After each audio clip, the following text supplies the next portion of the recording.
Hey, it's Jim. It's after supper, February 13th in the evening. Hello, everybody. Thanks for coming along. Give me a like and a subscribe there if you haven't already. I've only got about 6% of you that are subscribed, so a little help would be great.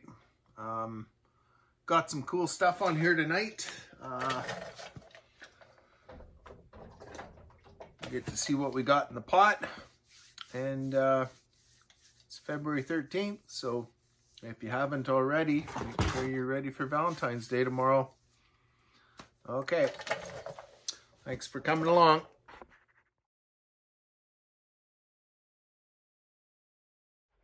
I'll just try and show you. Some of this is so powdery that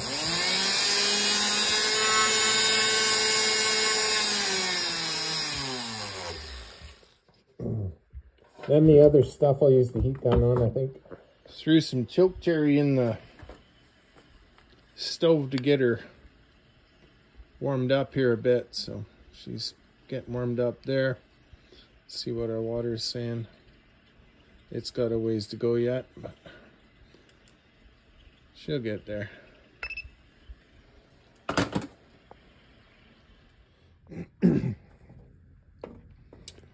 So this is that RIT dye. It's called Sunshine Orange. Actually looks quite a bit better on the camera than it does in the bucket here, but I was skeptical because it looked like it was way too red, but anyway, you really got to watch when you're playing with this shit there. But yeah, it looks like it's going to work out perfect.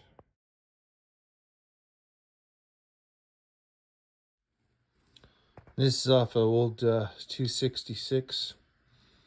Actually, the color looks more uniform in person than it does on the camera here, but it just went in the tank for a bit too.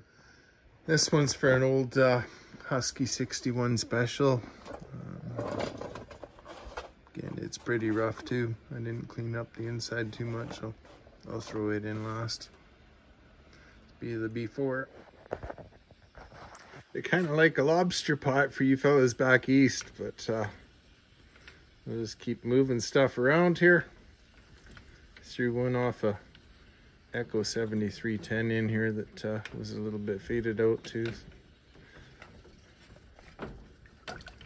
That one off that old 61 Husky's a little rough, but that's all right. Sure everybody fits in here for a bath. Okay, so this is about the end of the video here. Just about ready to pull everything out of the pot. Like I said there, it's after supper. And one of the things that I found before is sometimes when these are still wet, they actually look quite good. And then as they dry sometimes, the dye isn't quite as dark as it looked like when you first pull them out of the pot. I got my cool gloves on that I forgot I had, so I'll make sure I don't get any of the orange dye off my fingers onto the top covers here, I guess. A little late, but anyways, so this is the one off that old 661. It's pretty beat up, but figured while I was doing it, I may as well do this one too. Then the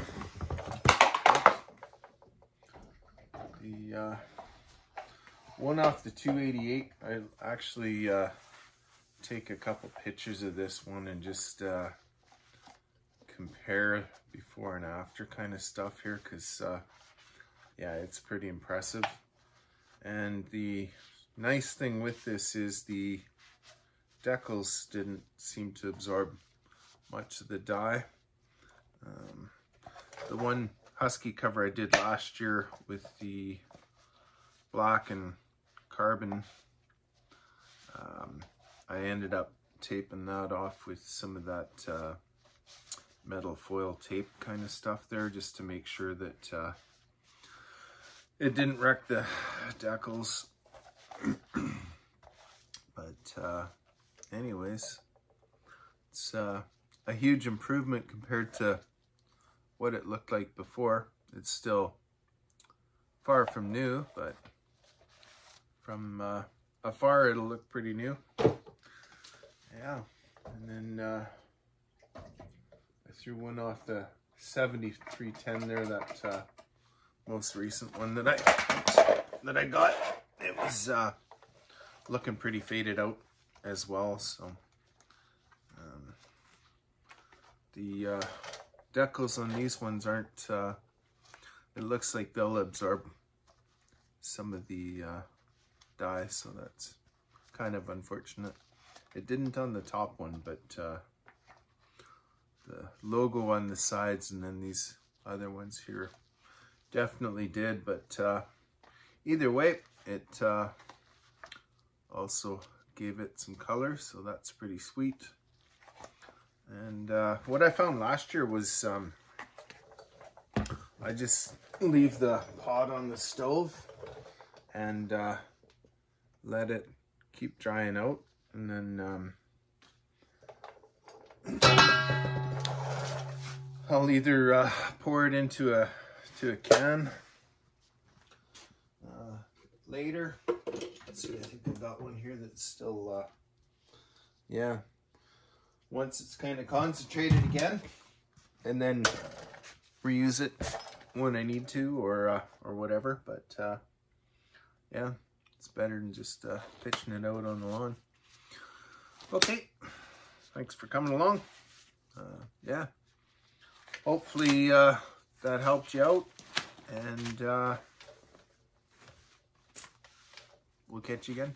Thanks a lot.